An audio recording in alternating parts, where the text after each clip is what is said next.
Hey everyone, welcome back to the Trendcrusher podcast. I'm Peter K. This week I've got Mike Orlando of the supergroup Category 7 on the podcast. We talk about their self-titled debut album and a lot more. Before we get into the interview, I want to give a huge shout out to Chuck and Bertie, who run a WhatsApp group which is largely a community where everyone recommends music they're listening to. And thanks to Bertie, I discovered this artist that I'm going to play. His name is Sai Sanjit, and here's him talking about the track we're going to hear. Hey guys, this is Sai Sanjit here. I'm an independent musician based out of Chennai, India. I'm currently living in Bangalore. I have spent the last 7 years working on a concept album, and I've managed to rope in over 15 world-class musicians, artists and writers from across the globe and India. The album is called Retrograde and it's out on all streaming platforms, so please do check it out. The song that I want you guys to check out today is a song called Ruminate. This is a song I wrote back in 2017 and it captures just the basic sense of existential crisis, the battle you have with your own mind every single day. So do check it out. I hope you guys like it. Thank you all.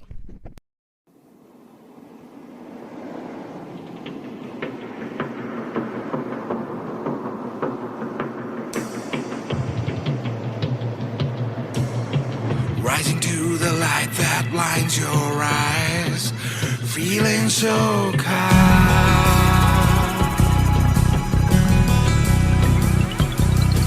Thoughts start running through your mind, the calmness slips away.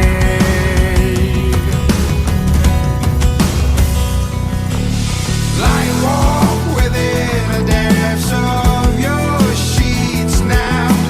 Staring at the ceiling, for all that you have, you just can't keep that fucking voice in your head away. As you wash away the sting of the minty foam, your reflection stares back. Realizing that this surrender of ours has now become our master. Trying to run away, but it's getting harder, and you're getting older. Not much wiser, but you're trying to run away from all your problems and your responsibilities. You're running away, running away.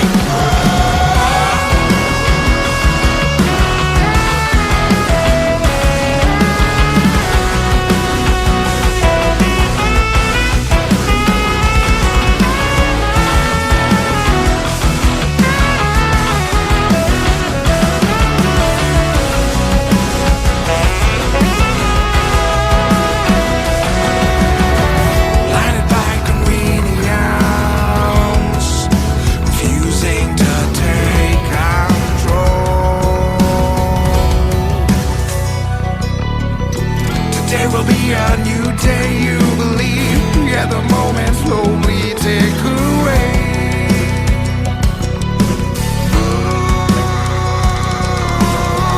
Run through each day in a fog, trapped in the perils of your mind.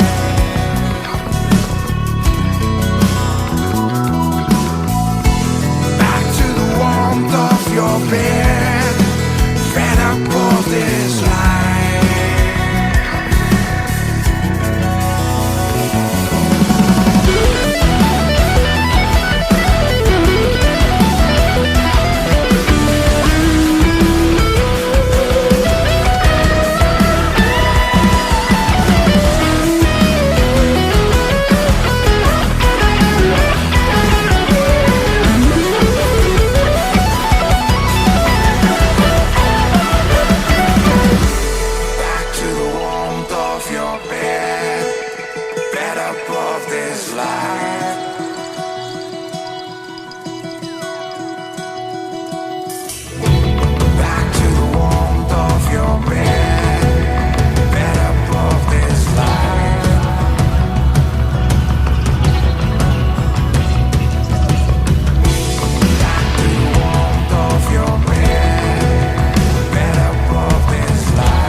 And that was Sai Sanjit with Ruminate of his album Regenerate.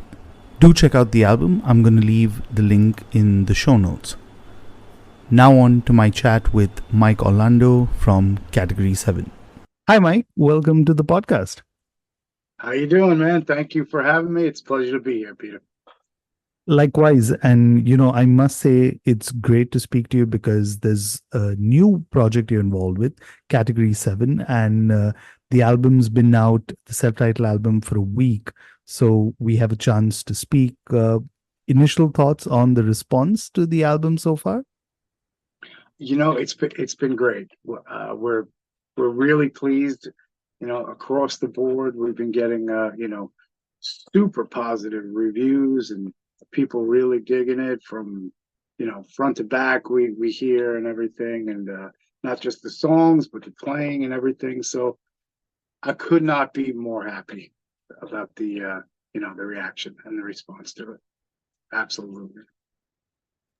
Okay, and I definitely have to get this question out of the way quickly. Yeah. Do you agree?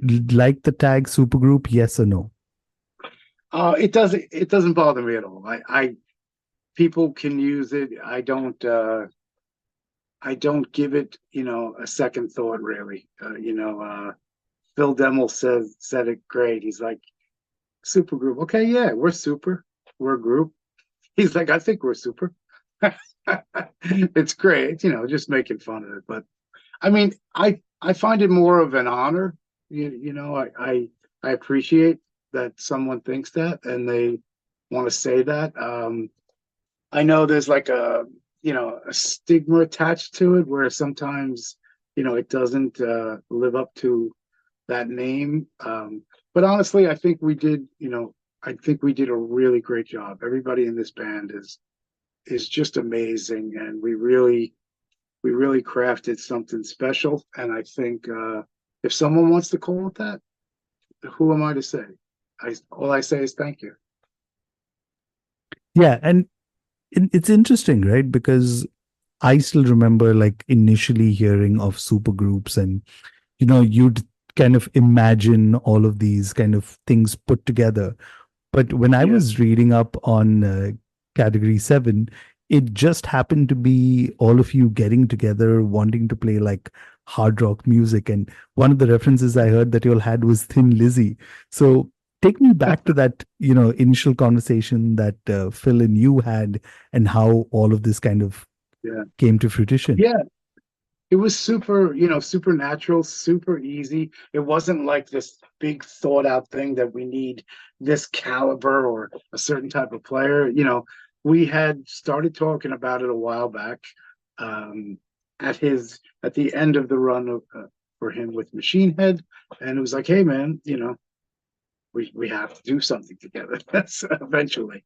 So fast forward a couple of years, because he had done Phil had done a whole bunch of great fill-ins for bands, Lamb of God, Overkill, Testament, Slayer, tons of stuff. So then eventually we started to get together, and it was just so easy, so laid back, man, throwing riffs back and forth. And, I would meet up with him at a hotel, and we'd sit there for a few hours and throw some riffs out, and I'd take everything back to my studio where I am now. And, I would craft them into full songs and start working. And that's really as easy and laid back as it is, man. And it was like, even the players, that morphed into the meeting of me, Phil, and Jason Bittner one night, hanging out, throwing a few, brews back. And it was like, hey, this is it right here. This is the band. Are we doing this? Yeah, we're doing this. And that was it. So that really was the start, the three of us. But it did start, with me and Phil previously. But then the three, Jason, Phil, and myself, that's when it really came to fruition and started lighting up. Now, the next obvious question I want to ask is, after you realize that, this is something that's going, how soon did it kind of transform into, okay, let's make this a band, let's make this a project? Because let's be honest, all of you have like a lot of things going on at the same time. Uh, Yeah. and once I'm guessing, and correct me if I'm wrong, once you'll realize that, hey, this is something we want to take seriously, when did the rest of the members kind of become part of the band? Yeah, I mean, we were serious from the beginning.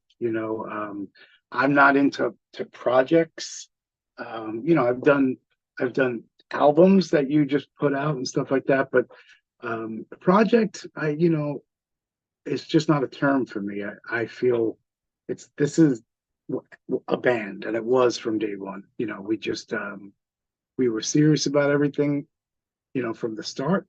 And like I said, then eventually Phil, Jason, and myself, we got that three core, team and started doing the tracks and pre-production. And I would write, finish the pre-production here, send it to Jason. He would send me back some drum tracks that he recorded at home, and that's really how it went. We were serious from the start. We knew that we were going to do something pretty, something special, or we were going to give it everything we got. So it was from the start. Yeah, that was it pretty much.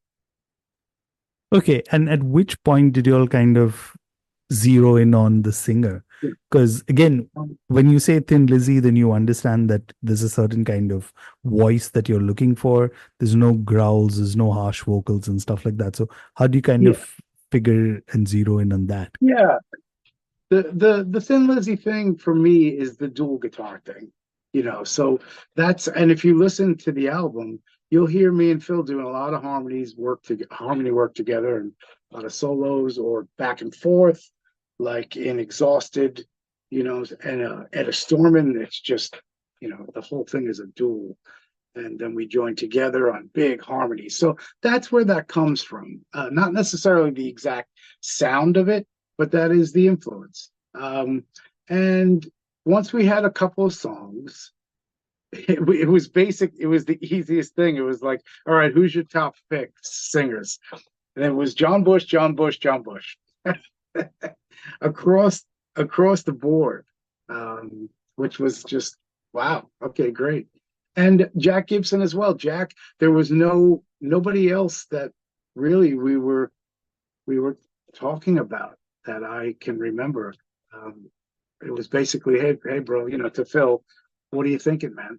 And he brought Jack's name right up, and that was it. So, when I say it came together pretty damn easy, it really did. We sent a track to John, and then we did one track, and it was a little different. It didn't make it on the album because it was a different style. But once we knew that John was in the band, there you go. Eye on the target, eye on the bullseye, and that's when we started to write for John, and it just all came together. Wow. And look how it all kind of worked out, right? Because when I was Yeah. kind of listening to the album, right, John kind Yep. of seamlessly fits in. It doesn't seem like, Yeah. that.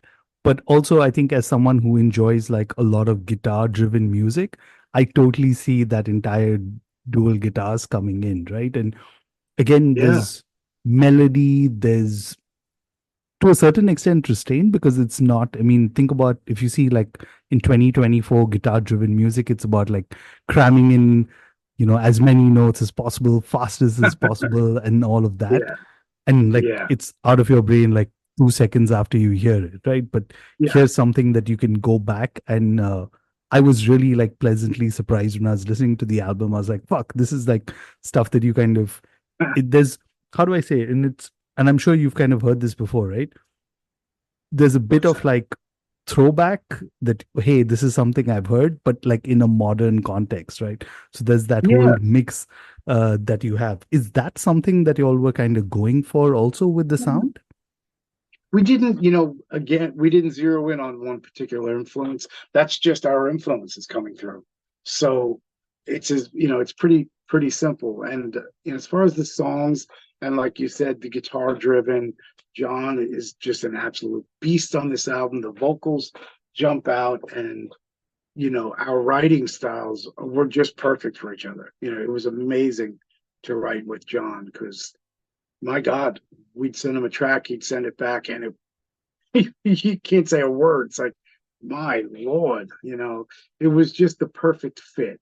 And the music is yes, there's a lot of guitar playing, or there's a ton of drums. Jason Bittner is an absolute beast, on fire on this album. Jack is killing it. Everyone is killing it, but the main thing about Category 7 is the songs.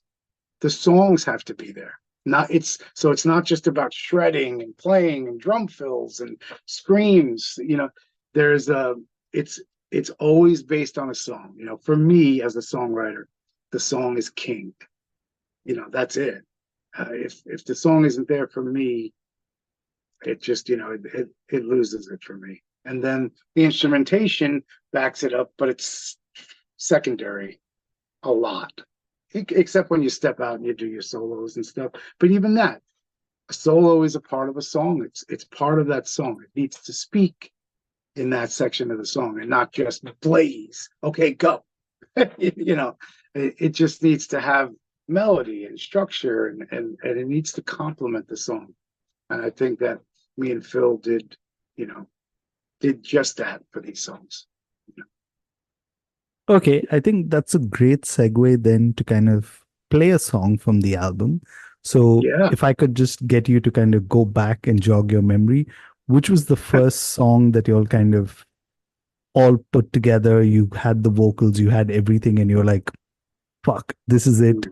Like, we're on track. So not the first song that we did. So the first full song that we completed was In Stitches.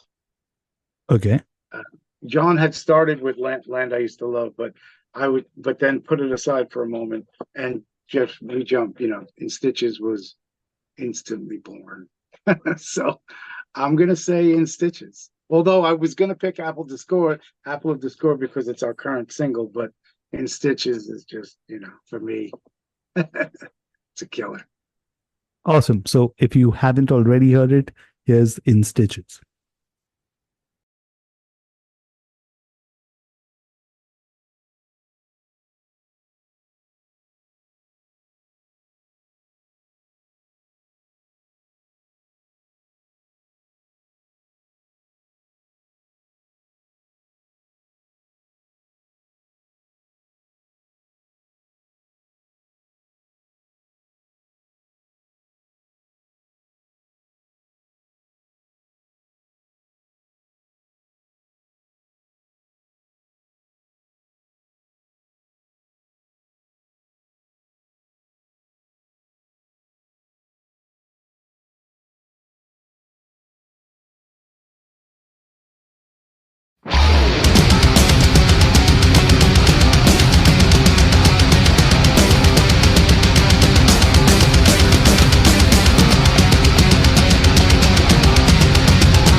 And that was In Stitches by Category 7. And I've got Mike from the band here.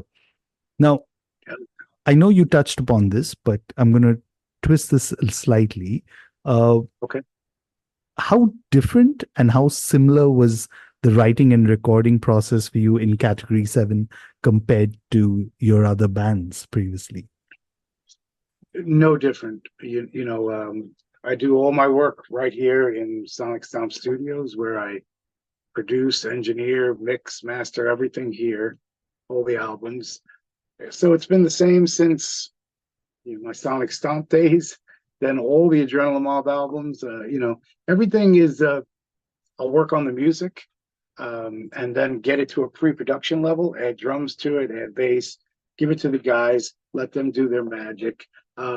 This was different in that I have a partner now, a guitar partner, which I did not have, in any previous bands. So that was awesome, and I love it because we get to do harmonies together live, and I don't have to use a harmonizer pedal or it's just a bigger thing, when you have two guitar players.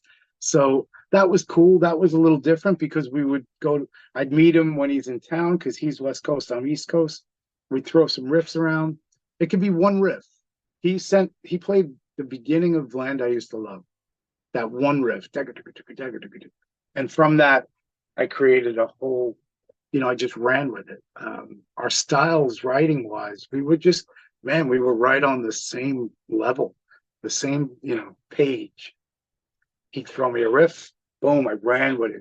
And I just went naturally where I thought it would go, and it did. So it shows that our writing styles are great, me and Phil. So that was really cool to do. And of course, John is an amazing, amazing singer, writer, lyricist, and person. So across the board, he was one of my favorites ever to work with because it was so easy. And but other than that, it's all been the same. Come down here, and then after pre-production, we start tracking. Everybody came down at once. Jason would come down. He would do drums right back there in the drum room. And then Jack would come, and everybody would come, and then John came, and all that good stuff. So it was pretty much the same for me for all the albums I do. But this one was beyond an honor and a pleasure working with these beasts. Now, I want to flip it slightly around, right? Because one of the things is, like you spoke about, right? You tracked, mixed, and mastered the album. And as someone who also wrote, there's two kind of separate hats, if I may use the term, that you need to kind of wear, right? And how do you kind of switch through that? Because like a lot of the people I speak to who kind of wear both hats, at some point you can't kind of listen to the music anymore. So how do you kind of stay objective but also stay subjective in a way, right? If that makes sense. I absolutely does. Yes. I learned that a long time ago.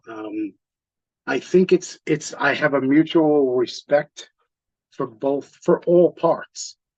Myself as a guitar player and writing the songs, and then being a producer and making sure everything is tracked right and produced right and comes out right. And then then most days I'm the engineer and I'm in there and I'm setting up mics, and I'm just the engineer for that day. Then it's mixing, mastering, and every time you have to take off a hat. But for me, every role that I just spoke of is one of my favorite things to do. Every one of them. It's not just guitar. Although I love guitar, it's part of me. I've been doing it since I'm 8, and that'll never stop. But I learned early on, take the hat off. It's time not to be a guitar player. It's time to be an engineer. I loved recording. I've been recording since I had a studio since I'm about 20, I would say. And before that, a few years earlier, I was learning at studios. So it was just an absolute love of mine. The whole recording world, and yeah, to from that little mixers when I was a kid to my 60 channel Neve. It's just something I'll never not do, just like guitar. So you learn to go, okay, guitar's done. I'm not the guitar player anymore, and I just learned to shut it off and become and serve the song and produce it well. So it's everyone likes it. Everyone's got to love it. You got to get past everyone. I always tell this to people. It was an honor and a pleasure to be able to mix and produce this album for these incredible guys in this band. If I didn't do my job, I wouldn't have, they wouldn't have said Mikey's the guy, so uh, that's a huge honor for me. So I don't take it lightly, you know. Yeah, and I think that's one of the challenges also, right? Because if you don't really enjoy it, then it's a job, right? And then you're Absolutely. just kind of doing it. And from the way you're kind of describing it, is this is something that you've always kind of wanted. So now you kind of have. So you definitely want to make the Yeah. most of this, right? And it's been a Yeah, journey, clearly, right? absolutely. I'm an engineer. During COVID, people would sit and watch series and movies all day long. And I did that. But I also took 3 months and recapped 10,000 capacitors in this Neve that I'm sitting at right here, just because I love it. That's what I do. I'm an engineer. I love to work on my gear as well and learn. I always love to learn, man. You never stop learning. Never. So many things to delve into in the recording and mixing world that I just love it, and I respect it. So Is that something you kind of would like to share, or is some advice you'd like to give to young producers, musicians? sure. Yeah, you know, I do say this to people when they ask me that. Don't follow if you're trying to mix a song. It doesn't matter if you're sitting at a Neve or a tiny little 10 channel. It doesn't matter. Or if you're not, if you're just doing it in the box, whatever. Um, Try to serve the song. Stay true to what you think the song should sound like. Don't try to do exactly what you heard on the radio, or don't try to copy a mix. That's what I always say, like, man, that's the best part of music. Everyone should sound different. I don't like turning on the radio and hearing 10 songs of the same sounding band. I just don't. I miss the days when every album sounded different. So, hey, if there's anything you could do different to your album or a different mixing technique, do it. It's refreshing because there's so many albums that sound the same. So I would say, man, just be a little original, do your thing, do it good, make sure the quality is you want to be level on a playing field. So it has to have, I always say I look for punch, I look for excitement, and I want the song to grab you. If it did that, then I did my job, you know. But I will never say to someone, copy that mix. It should sound exactly like that. No, it's music, man. It should sound any way the hell you effing want it to. And I don't know why, I have a hunch that there have been times where certain bands have come to you saying, I want to kind of replicate this sound, right? And Um, that's where you you know, realize, no, honestly, if someone comes to me and I do bands all year round, this is my job yeah, when I'm not touring. I am behind this seat every day and I work for bands, and people will come to me because they'll say, "Hey, I want that Adrenaline Mob sound," or I want that, you know, I love that Sonic Universe sound that you did with Corey Glover or the Category 7, but it's always Adrenaline Mob has been the main one, and that's fine. They should come to me if they like that. I'm the guy that did it, so I'm honored. It's like, okay, let's work on it, and I'll give you something cool and punchy and hit you in the face like that. So that's really what it's like. Sometimes, yeah, bands will do that, and I'll just say, "That's cool," you know, but let's hone it in. I've had, years ago, ages ago. I'm gonna say 10 years ago. there was a band who was like, I want the Slipknot kick and I want the Metallica black snare drum and I want the guitarist from Nickelback. And I'm like, what are you what are you doing? Like, this is That's crazy. None of them sound like, that sounds like a Frankenstein album, right? yeah, it's just like, okay, I love Slipknot. I freaking love the drums. I love the Black album. I love Nickelback. I love great production. You know, it doesn't matter who the band is. You know, but yeah, sometimes it just it's not a puzzle. Sometimes you got to be a little more yourself, a little more original. Okay, coming back to category 7, and this is actually one of the questions I wanted to ask you in the start, but Sure. I'm sure, like, through the press, through some of the interviews, some of the stuff that you'll have read online. I don't know how many of the reviews and stuff you've read online, but I'm sure there's certain kind of like myths around the band that you probably have read there. What is one of them that you'd like to bust for all the listeners A who may have myth? read it? Yeah. Hmm. I mean, we're too new, I think, to have myths. I don't know. I mean, I think, you know, we just came out, but I don't really, I can't think of one right now. I mean, the whole thing people will say to us is, and you touched on this, was the supergroup thing. And again, I don't care. It's an honor to me. Call us what you want. Just listen to us. Give it a listen because I think you're gonna like it. And yeah, but as far as a myth, no, I don't. I can't think of one right now. It's a tough Okay. question. But You stumped me. okay. But if there's something that you think people may have got wrong about the band, and you'd like to clarify on that? Man, that they've gotten wrong. No, I don't think I don't think I've seen anything, you know, yet that Okay. has been so wrong. Because again, we're new, you know, people don't know the whole if they don't know the whole story yet, that's why we do these interviews.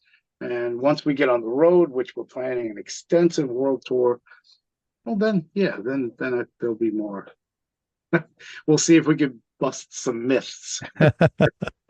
Okay. And it's strange that you said that, right? Because I wasn't sure if, considering everyone's schedules and stuff, touring Yeah. would be on the cards. But since you kind of dropped that, is there Yeah. anything that you can share at the moment with us? Not yet. We'll announce it. We're gonna hit it hard. That's for sure. And yeah, of course we have some roadblocks and we work around them. You know, I try to be in that mindset of there's no problems, just solutions. So, Yeah. you know, we're getting out there and we'll announce it. I can't say exactly when because that's not for me to say, but it'll be coming. Okay. And anything else that you'll have planned, at least in the coming months, that you'd like to share? You know, Anything? until we hit the road and get on and start touring, yeah, we have a lot of great content coming. You know, a lot of great videos. There's more videos coming that we filmed, but there's also going to be a ton more guitar playthrough videos, drum playthrough videos. Jason Bittner, we just put out the drum playthrough today for In Stitches, which is phenomenal.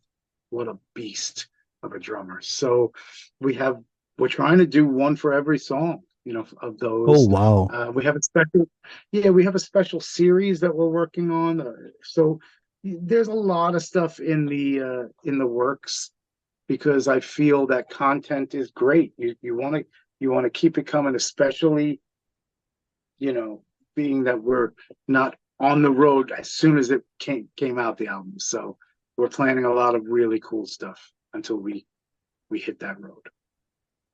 Okay, sorry, and I have to kind of touch upon it because that's a very interesting approach, especially as someone who also works in like digital and social media, right? Because Yeah. a lot of times bands will only focus on few songs, you have the singles, but you're focusing on every song and you're doing playthroughs and stuff like that. Yeah. Tell me about that approach. And Yeah, I would love to, because this is just my feeling, my opinion on it. But I believe it echoes through the band. This is our debut album, so we want to highlight every song, and if it's not through big production videos, which we've done 4 already, and there's more coming, then playthroughs are great too, because you really get to see us do it live. Me and Phil Demmel already released a live guitar playthrough for In Stitches and for Exhausted. And, Guitar World premiered the Exhausted one, and Metal Blade for In Stitches guitar playthrough. So it's great to see the players just live, one shot, there you go. And I thoroughly enjoy them, as do I know a lot of people. So if we can't do 10 production videos, because that costs a lot of money, we can do 10 guitar playthroughs and 10 drum playthroughs. So I think it'll be something extra special for the fans, and that's the most important thing, man. I want people to hear the songs and enjoy as much as we can of them, of the songs as we can give them. okay, and before you say your final words, since you brought up Apple of Discord, right? Did I get that correct? Yeah. Yes, Apple of Discord out now. Video's out now. Okay, so I want to definitely give a shout out to that and play the song. Tell me about that song. It's one of my favorites. It just has this bounce and this groove to it. As soon as that verse kicks in and that groove kicks in, and John just knocks it out of the park, with the first word. There's so many like valleys in that song. The beginning is really intense and there's a lot of playing involved with the guitar, but boom, it opens up to a nice big melodic rock song. And the chorus is huge.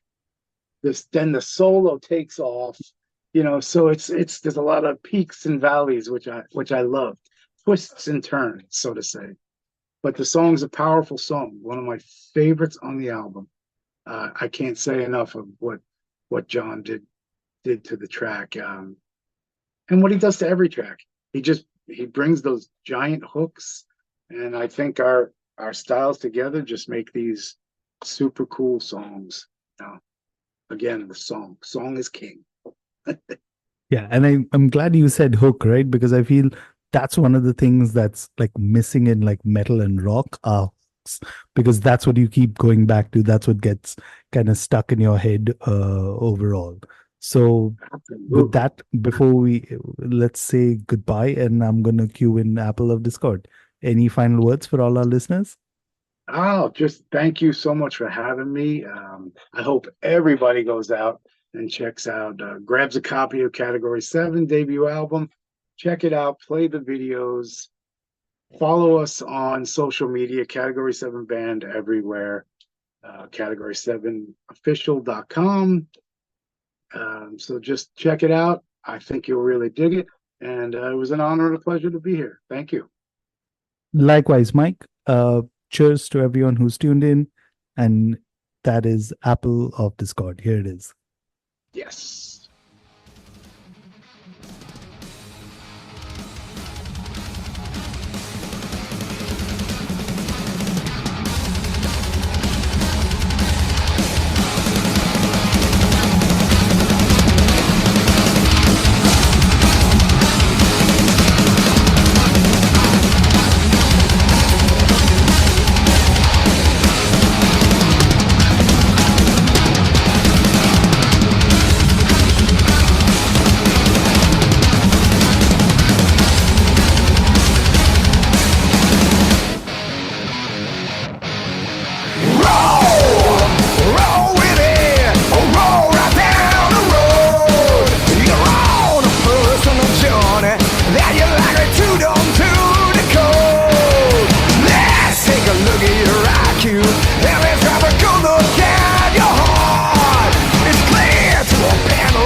Yeah, your vitals are ripping apart. They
'cause the apple of discord is the time I've been overlord.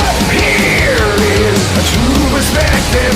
I'll never be submissive, 'cause the apple of discord is a fine night and a chord. No, fuck no.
Discord is decided by the sword. Here is a true perspective, unknown to be destructive, 'cause the apple of discord is a fine night and a chord. No!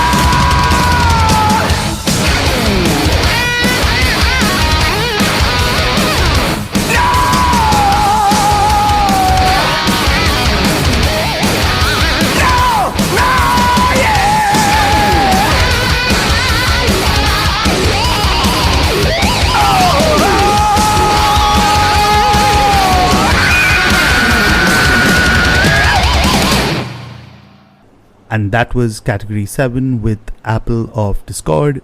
Do check out the album if you haven't already. It's out right now via Metal Blade Records. I'll leave a link to it in the show notes. And while you're doing that, why don't you hit subscribe on the podcast platform that you're listening to this episode.